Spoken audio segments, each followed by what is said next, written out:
Dans les objectifs du développement de la reconstruction de la paix sociale et de la révolution de la modernité prônée par le chef de l'État, le laboratoire informatique Wendilab a mis sur pied un logiciel d'appui et de suivi des activités scolaires assurant la communication en temps réel entre parents et écoles en automatisant les cahiers de communication de l'élève par un SMS sur le téléphone de son responsable familial. Vu l'importance de ce logiciel dénommé Régulus, son lancement officiel s'est fait sous le haut patronage de son Excellence Monsieur le gouverneur de la province du Sud-Kivu, Marcelin Tuchambo, à travers son ministère provincial de l'éducation primaire, secondaire et professionnelle. La présentation du logiciel Régulus a été de l'ingénieur Crispin Moulikoza. Le logiciel Régulus, c'est un logiciel d'appui. Il vient appuyer et pas soustraire des fonctionnements aux écoles. Ce qui s'est fait restera comme tel, mais ça vient seulement appuyer la manière qui se faisait manuellement. Ça sera maintenant informatisé avec le logiciel Régulus. C'est pourquoi il est d'appui. Il est aussi de suivi parce qu'il permet au ministère et à d'autres acteurs éducatifs de contrôler ce qui se passe à l'école. Que le préfet qui n'est pas à l'école, il peut accéder partout au monde aux informations de son établissement. Le ministre qui est à Kinshasa, le ministre qui est en province, il peut accéder directement à l'école qui est au fin fond du pays. Et donc il saura combien des élèves sont là, combien de filles sont là, combien des élèves ont étudié aujourd'hui, combien des élèves n'ont pas étudié aujourd'hui. Et donc c'est un système de suivi. C'est aussi un système qui facilite la communication entre parents et écoles. Vous connaissez que les parents sont les seuls responsables dans l'éducation des enfants. L'enfant est sorti à 7 h. À 12 h, les parents ne savent même pas que l'enfant est arrivé à l'école. Peut-être qu'il a eu un accident en cours de route. Mais le logiciel Régulus, à 7h30, à 8 h, vous savez directement que l'enfant n'est pas arrivé à l'école. On vous informe de les absences des enfants. Il est donc d'intérêt général.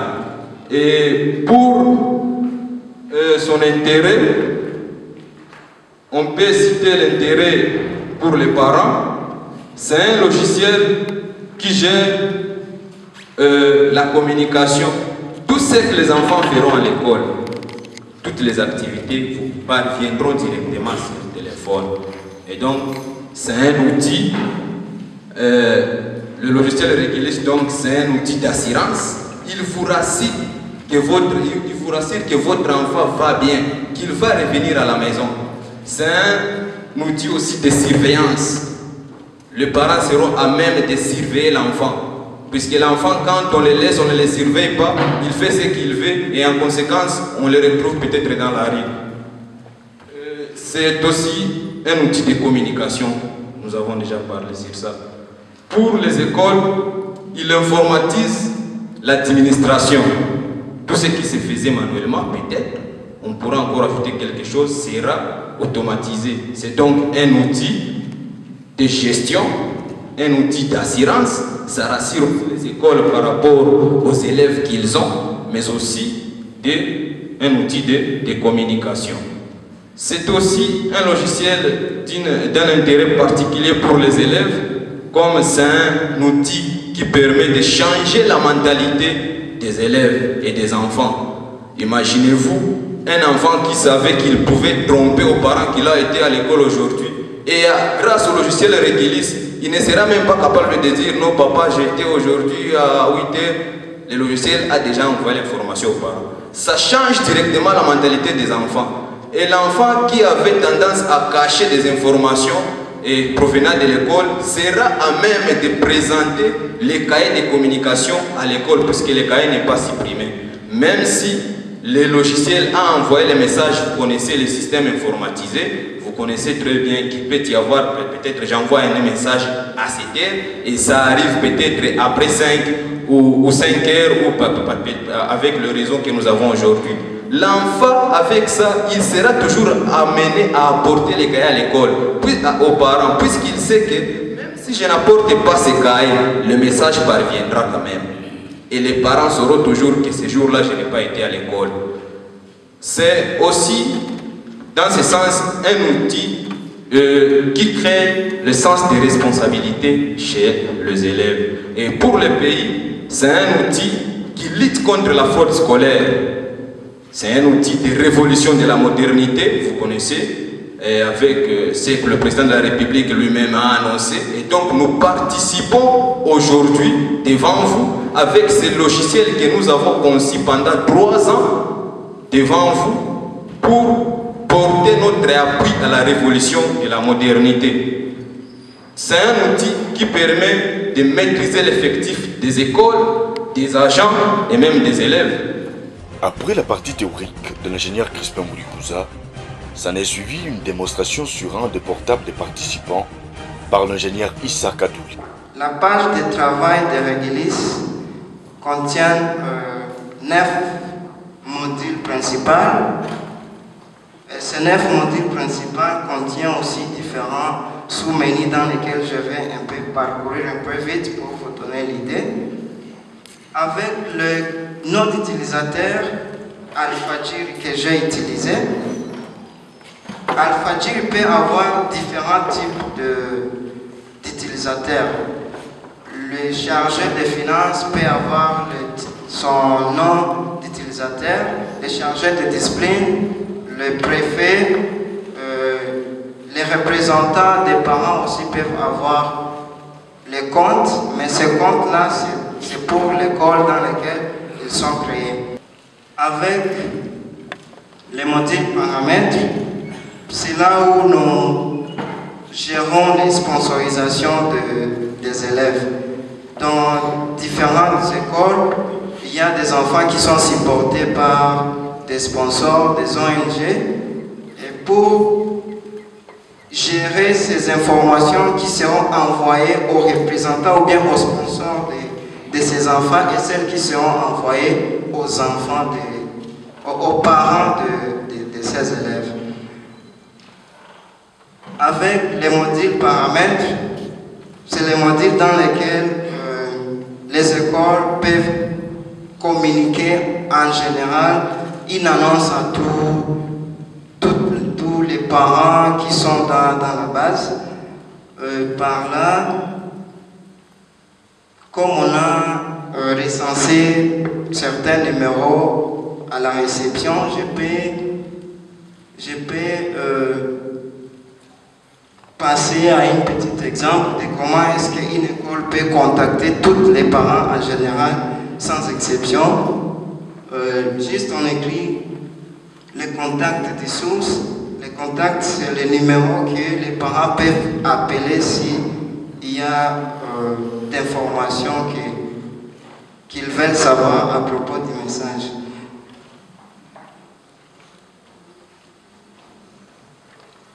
Et dans la salle, s'il y a des parents qui ont reçu juste les messages que je viens d'envoyer.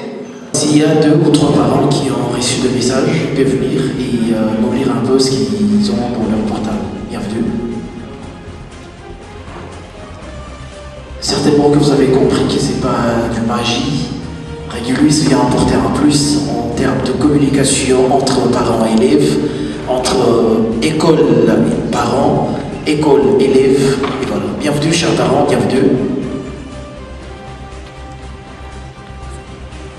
Oui, vous pouvez lire le message qu'il y a au centre de votre portable. Le message que j'ai reçu, chers parents, nous vous remercions de votre participation à cette journée. Merci beaucoup. Et là, c'est de l'innovation avec Régulis. C'est le deuxième témoin, le deuxième parent qui a reçu également un message dans ces sens. Vous avez la parole.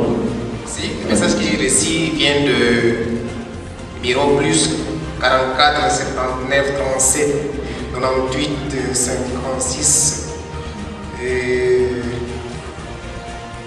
57 tout ça. Oui. Il est libellé test contact numéro 09 51 23 244. Voilà, merci beaucoup. Et le troisième témoin, le troisième parent qui a reçu également un message des Régulis. Oui, le message vient de plus 44 79 37 98 56 77. libellés, chers parents, nous vous remercions de votre participation à cette journée. Merci beaucoup. Mesdames, Messieurs, vous avez compris que Régulus, c'est un nouveau logiciel d'appui dans le domaine de communication. Et là, nous allons devoir accorder encore une fois la parole à M. Issa Biridoua qui va devoir continuer avec son exposé. Encore une fois, merci pour votre patience. En cliquant sur le bouton enregistrer, Régulus enregistre cette information dans la base de données qui concerne la gestion disciplinaire, mais envoie aussi directement les messages aux parents.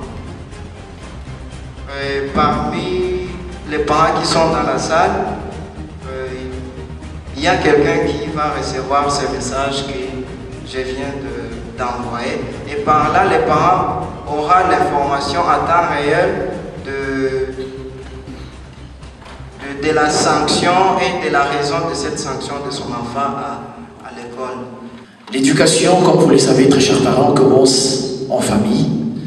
Et par conséquent, le premier bénéficiaire de ce logiciel, d'abord, c'est le corps enseignant. Ensuite, nous faisons allusion à vous, très chers parents. Et donc, vous avez tout intérêt, mesdames, messieurs, de pouvoir collaborer, de pouvoir travailler avec cette nouvelle génération, la génération consciente, pour que le phénomène fraude puisse prendre fin. C'est pour l'intérêt de nos jeunes frères et sœurs qui sont encore au banc de l'école. Nous avons émis des observations et des avis et nous espérons que, comme on vient de le présenter, les ingénieurs ont pris en compte certaines observations et nous avons même présenté ce logiciel aux membres du comité sectoriel de l'éducation qui regroupe les organisations humanitaires qui œuvrent dans le secteur de l'EPSP. Et comme les images l'ont montré, les membres de ce comité sectoriel ont aussi émis leurs avis. Je sais que ce n'est pas un ouvrage parfait et que peut-être parmi vous, il y a d'autres spécialistes qui ont une certaine ingéniosité dans le domaine. Comme l'ingénieur l'a dit, la porte est ouverte à tout le monde pour apporter un petit plus. Il est vrai que dans notre système éducatif, nous avons le Service national d'identification des élèves, le CERNI, qui se charge de la traçabilité du parcours des élèves depuis l'école primaire, depuis l'école même maternelle jusqu'au niveau supérieur. C'est vrai qu'il y a beaucoup d'autres défis que le système éducatif connaît, mais ce logiciel vient apporter une valeur ajoutée. Comme on vous l'a présenté, non seulement il y aura des informations sur les élèves, leur régularité, les frais que les parents payent, etc. Il y a d'autres informations qui touchent même le niveau administratif que notre CERNI ne parvient peut-être pas à donner au niveau de la hiérarchie, parce que le CERNI ne s'occupe que de l'identification des élèves. C'est donc un outil très important qui va certainement révolutionner les habitudes et, comme on l'a dit ici, cette action va dans le droit chemin de la révolution des pratiques, de la révolution des mentalités que prend le président de la République et qui est répercutée au niveau provincial par le gouverneur de province. Au nom de Madame la ministre provinciale de l'EPSP Empêché, je vous remercie et vous invite vraiment à donner de la chance à ce logiciel. Merci beaucoup. Merci, M. Albert. Sur le conseil en matière de l'éducation au ministère de l'EPSP, nous disons merci à vous. Merci également à Madame le ministre de l'EPSP qui a jugé bon de pouvoir envoyer son conseil en matière d'éducation. Mesdames, Messieurs, certainement qu'il y a encore des zones d'ombre. Nous allons devoir vous retenir un tout petit peu. Nous invitons maintenant M. Biridoua Kadoli Issa. Certainement, vous êtes en train de vous poser mille questions de savoir qui sont ces jeunes gens qui viennent à peine de lancer ce nouveau logiciel. Alors, nous allons devoir vous le présenter un à un. Il s'appelle Biridoua Kadoli Issa. ingénieur informaticien de son état. Il a fini, et donc il est licencié à l'université KIST. Et là, nous sommes à Kigali, raison pour laquelle il a un accent anglais. Essayez de comprendre. C'est bel et bien lui le président directeur général du Wendy Lab. Et dans le projet Regulus, il est le programmeur principal. Vous avez compris que c'est la nouvelle génération, la génération consciente. Et sur ce, je vous demanderai d'applaudir très très fort pour ce nouveau génie. Il a toujours été accompagné par ses camarades, également de la nouvelle génération, la génération consciente. Et là, nous appelons M. Moulekouza Mogisho Crispin. Bienvenue, M. Crispin. On applaudit également très très fort, mesdames, messieurs. Applaudissez très très fort, s'il vous plaît. Il s'appelle Moulekouza Mogisho Crispin, informaticien de son état. Il a fini à l'ISP de Bukavu. Son enseignant a témoigné devant vous. Vous avez compris que ce sont de jeunes gens déterminés à apporter un plus. La charité bien ordonnée commence par soi, raison pour laquelle ils ont voulu commencer d'abord par la ville de Bukavu. Bientôt, ça sera dans toute la province et pourquoi pas dans toute la République démocratique du Congo. Nous appelons madame ou mademoiselle, je crois, Bachizi Anouarit. Bienvenue, Bachizi Anouarit. Voilà, je vous la présente. Elle est empêchée par de raisons techniques. Elle s'appelle mademoiselle Bachizi Anouarit, licenciée en économie à l'Université catholique de Bukavu. Il est chargé de communication et comptable au sein des Wendy Lab. Monsieur Bissimois Coco Michel, bienvenue à toi, monsieur Michel. Il s'appelle Bissimois Coco Michel, informaticien également, en multimédia et en vidéo. Et en ces jours, il est en train d'envisager aussi, n'est-ce pas, dans Wendy Lab toujours, de créer des jeux vidéo. Et là, nous sommes dans des périodes de vacances, quelque chose qui pourra aider nos enfants. Nous invitons monsieur Matabaro Nathan. Bienvenue, Nathan Matabaro. On applaudit également pour lui, s'il vous plaît, mesdames et messieurs. Certainement, vous allez vous poser mille et une questions de savoir pourquoi tous ils sont informaticiens. La réponse, elle est facile. Nous sommes dans le domaine informatique. Nathan Matabaro est également informaticien. Il a fini à New Delhi, et là nous sommes en Inde. Il est chargé de marketing et assistant graphiste, toujours dans Wendy Lab. En dépit du logiciel Regulus, Wendy Lab se détermine à relever les défis technologiques pour que l'informatique rime avec performance, sécurité, contrôle et réussite.